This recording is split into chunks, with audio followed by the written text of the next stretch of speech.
Hello and welcome to Edunews360 here on Joy Learning TV, where we bring you weekly updates in the educational sector. Coming up, father of deceased O'Reilly final year student vows to sue school over negligence. Also coming up, over 30 girls from across the globe received training in leadership and community service from the Sisters Keepers organization.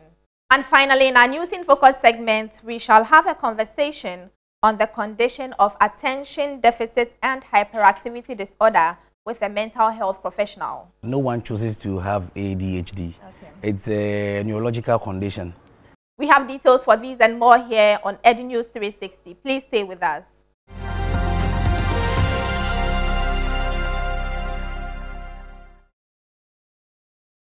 Now to our first story. A final year student of the O'Reilly Senior High School by name Edward Borkete Saki was stabbed to death by a colleague on Monday, September 2nd.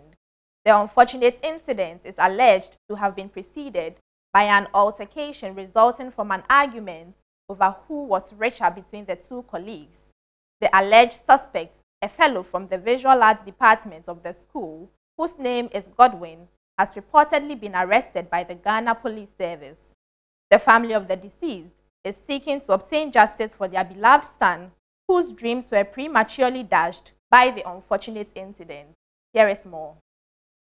A final year student of the O'Reilly Senior High School was stabbed to death by his mate on Monday, 2nd September 2024. The victim, 18-year-old Edward Borkete Saki, was a student in the school's General Arts Department. The incident occurred on campus after a fight broke out between Edward and a fellow student from the Visual Arts Department named Godwin, shortly after the deceased had allegedly finished writing an exam. According to Edward's cousin, the fight resulted from an altercation over the issue of who was richer than the other. The deceased's cousin further explained that she was approached by Godwin later with the caution that she warned her brother, otherwise his blood will flow. At this point, the deceased had reportedly run to some teachers to solicit their intervention, but they allegedly did nothing. The deceased's cousin therefore rushed to her uncle's shop near the school to report the development. Her uncle was, however, unavailable. Sadly, on her return, Edward was covered in blood after he was allegedly stabbed 3 times by Godwin. Accra-based 3 News reports that the victim was allegedly stabbed 3 times in the chest. He was subsequently pronounced dead at the hospital. Meanwhile, the suspect who stabbed the final year student has reportedly been arrested by the Ghana Police Service. The family of the deceased is, however, still demanding justice and accountability. On Tuesday, the bereaved family, clad in red and black attire, picketed the school premises to express their displeasure. Speaking to Accra-based TV3, father of the deceased, Mr. Enoch Saki, accused the school teachers of negligence. According to the aggrieved father, his niece had called him earlier that day to invite him to campus when the fight had first started. He said he initially did not understand the rationale behind the call, since the teachers had the responsibility to prevent it. He, however, made his way to the school in order to understand the happenings. Mr. Enoch Saki additionally shared that neither the school's administration, the attacker's family, nor the police had reached out to any family member regarding the situation, further aggravating their frustration over the incident. He also added that the school's administration had invited police officers to prevent the bereaved family from entering the school's premises. In another interview with Accra-based City News, the aggrieved father vowed to sue the school. Sisters Keepers, a non-governmental organization which seeks to empower young girls by equipping them with essential skills in leadership and community service, has over the last 8 weeks recruited about 30 young girls from across the globe to take them through a process of mentorship and leadership training. Violet A.C. Pearson, founder of the Sisters Keepers organization, asserts that the vision of the organization is to become a beacon of inspiration for young girls and to empower them to embark on community service. There is more in this report.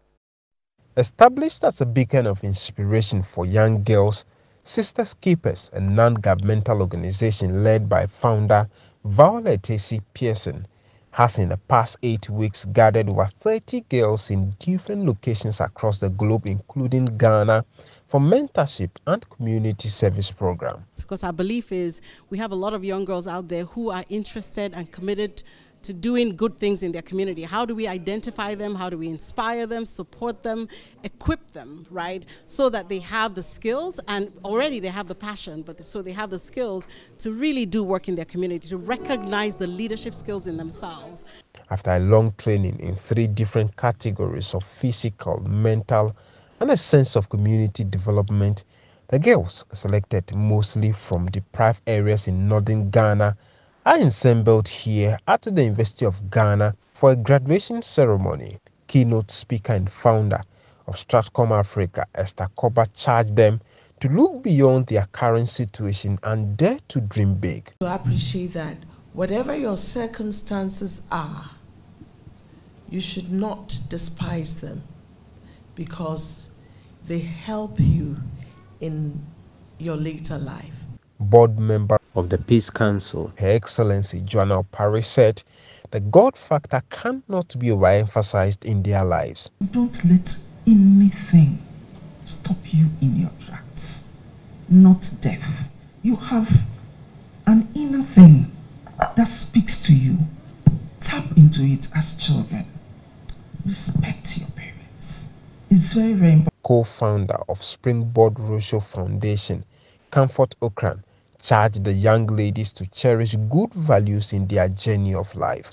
The kind of values you use as you go along in life will determine how far you will travel or otherwise. The values of integrity. Here is chairperson of the National Commission for Civic Education, Kathleen Adi. Failure and not doing well is also part of the journey. When you fall, the important thing is to rise. And that is what I want to leave you with. When you fall, don't stay down, rise again. All graduates of the Black Girls in the Lead program have been awarded certificates of participation and a lifetime mentorship courtesy Producare and IADI. 6 of them have also won between $500 and $1,000 educational scholarship with learning tablet and laptops. Some cannot hide their excitement. I have learned how to be confident, how to stand by many people, how to stand in front of people and talk. And also, I am very happy to see many people from another place. My project is about poor sanitation in my community. I will still continue to educate my people in my community so that my community will be the cleanest community in Ghana. As the 33 girls depart to their various locations, they are charged to be change leaders serving in their communities in integrity. Moving on, the Asantehene and Chancellor of the Kwame Nkrumah University of Science and Technology, Otumfuo Osei-Tutu II, has intervened in the impasse resulting from the reappointment of Professor Mrs. Rita Akosua-Dixon as the Vice-Chancellor of the university, prompting the plaintiffs to agree to withdraw their legal action. The plaintiffs, who were in the persons of Mr. Isaac Mensah, a KNUST Stores Department staff, and Mr. Clement Ohene Asare, a KNUST alumnus, filed 2 separate lawsuits at the Kumasi High Court against the Governing Council and the Vice-Chancellor of the KNUST. The suits were initially filed to challenge the process by which the Vice-Chancellor, Professor Mrs. Rita Dixon, was granted a 2-year extension following the completion of her first term. However, following a meeting held at the behest of Asantehene Otumfuo Osei-Tutu II, the plaintiffs agreed to withdraw their lawsuits in order to prevent disruptions in academic activities and to allow the Asantehene to take necessary steps to resolve any outstanding matters. Here is more. Asantehene Otumfuo Osei-Tutu II has intervened in the impasse surrounding the reappointment of Professor Mrs. Rita Akosua-Dickson as the Vice-Chancellor of the Kwame Nkrumah University of Science and Technology, KNUST, in Kumasi. The intervention of Asantehene, who is also the Chancellor of the university, has resulted in the withdrawal of legal action by two plaintiffs against the Governing Council of the university and Professor Mrs. Dickson. At a meeting convened at the Menchia Palace in Kumasi on Friday, Mr. Isaac Mensah, a member of the KNUST Stores Department, and Mr. Clement Ohene Asare, an alumnus who had separately initiated lawsuits at the Kumasi High Court against the Governing Council and the Vice-Chancellor, mutually agreed to retract the suits and stop litigating. The legal actions were instigated to contest the process by which the Vice-Chancellor, Professor Mrs. Dickson, was granted a 2-year extension subsequent to the conclusion of her initial term of office on August 1st of this year. The plaintiffs contended that the Governing Council had erred procedurally in endorsing the extension and had not adhered to the regulations stipulated in the KNUST governing constitution. Following deliberations with the plaintiffs, the Asantehene urged the withdrawal of the cases to avert disruptions of academic undertakings and to ensure the seamless functioning of the university. The Asantehene, however, pledged to address any remaining issues in due course. The fields of science, technology, engineering, and mathematics have taken center stage in Ghana's educational sector in recent time. The Ministry of Education, against this backdrop, has instituted the Stemnovation competition, a flagship project aimed at boosting participation and enhancing creativity and innovation among students in various senior high schools across the country. Here is more. The significance of science, technology, engineering, and mathematics STEM education in Ghana has taken center stage as the country strives to prepare its youth for the demands of the modern world. The Ministry of Education recently instituted the Stemnovation competition, a flagship event aimed at fostering creativity and problem-solving skills among students. Addressing the press at the 3rd edition of the Stemnovation competition, Aaron Chum Akwabwa, Director of Strategy and Innovation at the Ministry of Education, emphasized that STEM education has become an integral part of preparing the future generation, adding that STEM is a creative process that requires continuous development and improvement. We're trying to get young people to solve our problems here in Ghana on our own. One big issue that we have as Ghanaians is that many of the things that we do and have are coming from elsewhere. For example, you can't touch a Ghanaian car in this country. There's probably one Ghanaian car maker in the whole country. 99% of the things that we use in this country, especially at the industrial level, are things that we are importing in.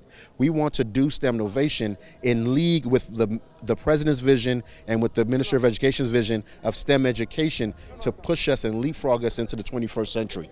We have been doing so much of the chew, pour, pass, and forget that all we know how to do is our teacher said it, so we are going to repeat it. What we're looking for is that these young men and women have a challenge in front of them. How do I fix this thing? How do I support this thing? And when they do that, they come up with their own ideas. He further adds that even though there are challenges in the implementation of STEM education, the impacts of its benefits far outweigh the challenges. The primary challenge is that when you're doing something that's new, not everyone immediately wants to come along the line.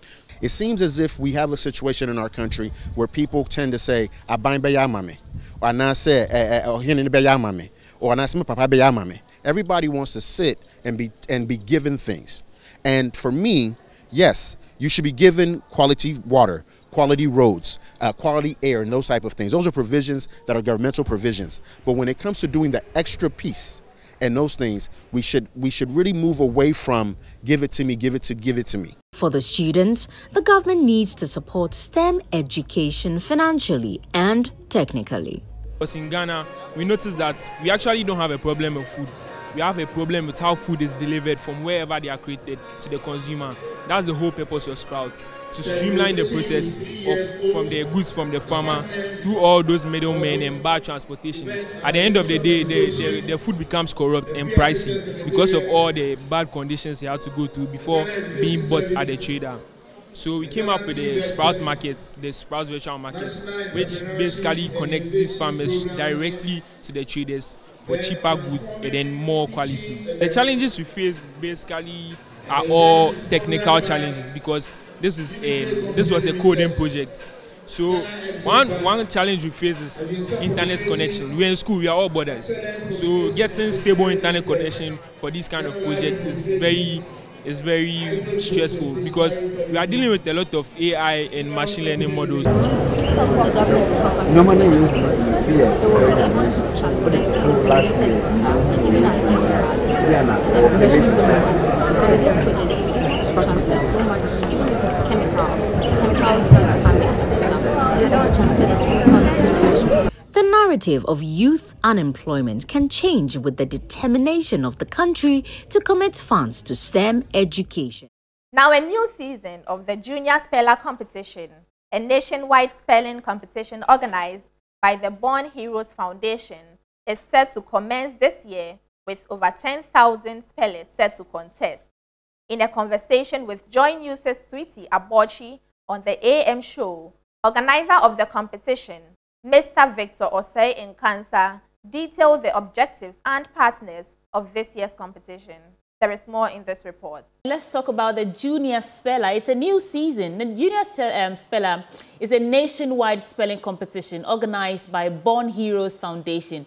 And thanks to the partnership they have with Joy Prime, the program now reaches every part of the country and beyond. Over 10,000 spellers will be competing in the 6th edition of the Junior Spellers competition. And this show does not only improve the vocabulary of these spellers, but also builds their confidence, which is pivotal for children to grow. In the studio to discuss this new season with me this morning is Victor Osei Nkansa, and he's CEO of Born Heroes Foundation. Victor, it's good to chat with you again.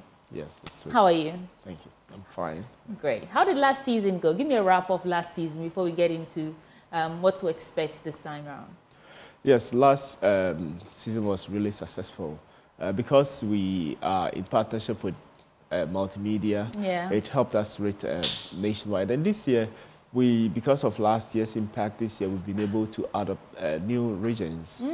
Yes. And last year we had about 3,000 children. This year we have more than 10,000 children participating in the contest. That's a big number. Yes. 10,000? Yes. Okay, so let's give our audience a bit of background. I know that Born Heroes Foundation is doing some great work, but specifically, what's the motivation behind this spellers competition? Yes, so our motive is to help children learn more words. We want to build their self-confidence and also to instill the habit of learning, reading in these kids for life. So these are some of the reasons why we are doing this, so that we can have kids who are really smart, who wants to always improve themselves. Okay, so how has this competition evolved over the years? I mean, this would be the 6th time you're doing it, and if you have some testimonial success stories of how this competition has transformed the lives of these children, you can share with us. This contest has really evolved in a very positive way. We started very small from Dansoman. We started with Dansoman schools. And then we realized that parents were pushing and they were saying, in fact, we were doing for only grade 5 to JHS. And the parents were like, no, we should add those in grade 1, grade 2, grade 3, because this is really helping those in the upper. So if they are, then we decided to have the grade 1 to grade 4 category. And over the years, parents, and as I said, if we have every year, the number tells us that parents have seen the impact of this program on their children. So they always, and the interesting thing is, last year we asked parents how do they get to know about Junior Speller? Most people will tell us, somebody told us about Junior Speller. So it means... So there's a lot of talkability on the program. Yes. Most of the parents will... Somebody told me I should enroll my ward on this program. A school will call, a school told me I should come on board, and that is why it is growing. So that tells us that it is really impacting the lives of these young ones. And okay, you're doing a great job. So let's talk about this year. Is there a unique theme? What are we to expect? When is it starting? Let's discuss that. So this year is really, really important and going to be challenging as well. First, we have most of the spellers who participated in last year's contest coming back this year again. Why? Because they want to win. Some of them feel they can do better. And some parents also feel it really put the kids on their toes, so they always want their kids to be part of the program. Plus, so, I'm sure it's fun for them. Sure. Okay. It is really something of they enjoy. They love to be part. They always want to. We want to be in the grand finale. That is so they always have a goal. And this year we started from class room, so there was a contest within the classes. And then from the classroom, those who qualified moved on to the school contest. So we traveled across the country to schools, our coordinators will go to the schools, have a school contest. Then those who are qualified from the school contest will move to the district contest. And then from the district contest, we move on to the regional contest. And from the regional contest, we move on to the national final. And because most of these spellers who are in this year's contest participated in last year's contest, they have a lot of experience, so they are bringing a lot of balls. So if you are a new speller, you're new to the show, yes, you really... They'll give you a run for your money. Yes. Okay, so when are you starting the actual competition? Yes, so the district contest is, will be airing on Joy Prime this Saturday. Okay. Every Saturday, 3:30 p.m. To 4:30 p.m. And thanks to Joy Prime, this year we are going to be on air for a long time, for about 6 months or something. So we would broadcast the entire competition, yes, from start to finish. From the district to the national final. Regional and national and the finale. Yeah, everything. Yeah. Well, I mean, I know that you have some support coming in, but a competition like this, the organization of it is no small feat. What are some of the challenges that you've encountered along the way? And how have you navigated through them? Yeah, so the challenges are many, but I will talk about the financial aspect. Okay. Yeah, it's with, we want to build the confidence of children, and it can't just be an online thing, because we build children's confidence by doing, so they have to participate in it. So that is the reason why with Junior Speller, we make sure we have interaction with the children. So from the school contest, we have to go to, coordinators would have to go to the school to have the school contest. And this year, we had to travel all over Accra, then to the central region, to western region, Volta region, Brahafo region. The logistical expenses. A lot. And when you get to the district contest, you have to be renting auditoriums, especially in Accra. Auditoriums are really expensive when you want to use good auditoriums. Very, very expensive. And that makes it challenging for us. But we are so grateful to parents whose wards are on the program. They are very, very supportive. And that is the reason why this year we know the sponsors are going to come on board, but parents are really supportive. And then our partners, Multimedia, Joy Prime, has also been very supportive. They are very, very understanding. They always give us time to... it's really, yes, good partnership, which is really helping us. If not, I think it would be very, very challenging for us to Right. put such At the end of this 6 months, that the competition will be airing from districts, regional, all the way to the grand finale. What do you hope to gain at the end of it all?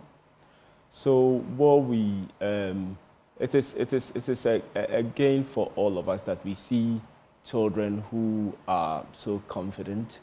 I remember last year, I saw some children at a district contest when they were entering the auditorium, they were so scared. I had to talk to them before they take their seat. Then they were able to qualify to the next stage and then to the final. And the final, I was watching them on the auditorium. They approached the microphone with a lot of confidence, a lot of, and I was so happy. Acting like pros. Yes. So it is so refreshing to see them from some point, and you see within a certain point they are so confident. They want to talk to people. They want to, and some of them will tell you, I was very shy in class, but now every project I have to lead and all that. So when we hear such stories, it is so refreshing, and we believe we are making a lot of impact. And that is what every year we have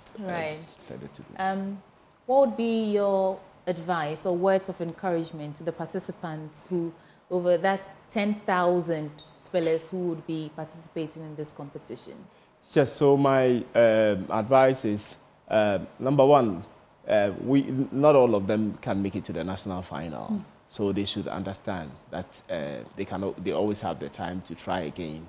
And then those who will be making it to the national final, since they have, we have a lot of experienced spellers, I expect them to work harder, because at the end of the day, it is not the smart kid who is going to win, because all of them are smart. So we are going to have a winner who is smart, who is hardworking, and who is disciplined.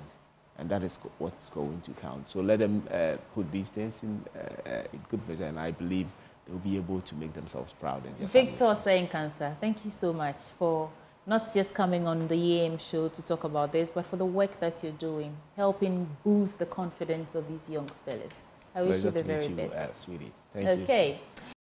The 16th graduation ceremony of the Evangelical Presbyterian College of Education saw the graduation of 195 pioneering students from the Bachelor of Education program.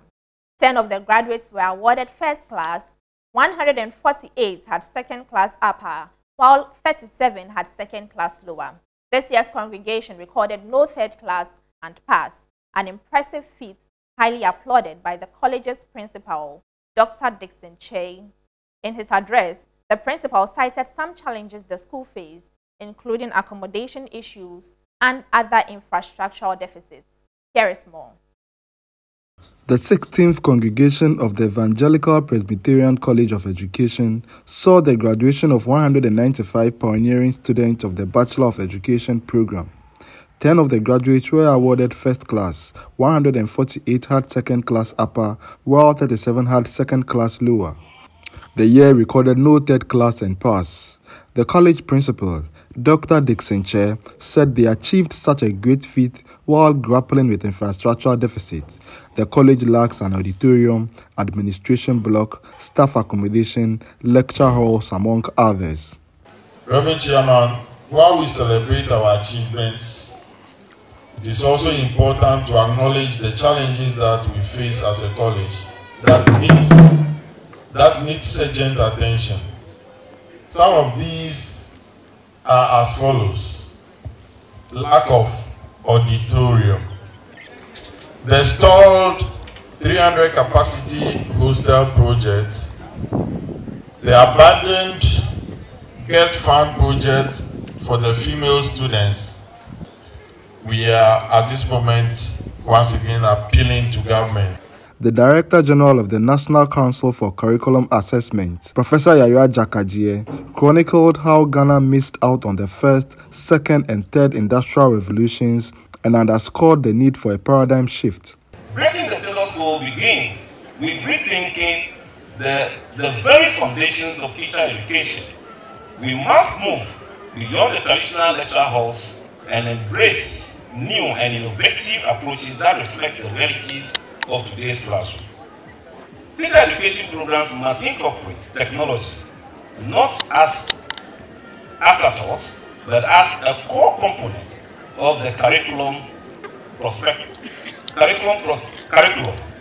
Tagbe Ajanye of Ziavi entreated the graduates to take their destiny into their hands.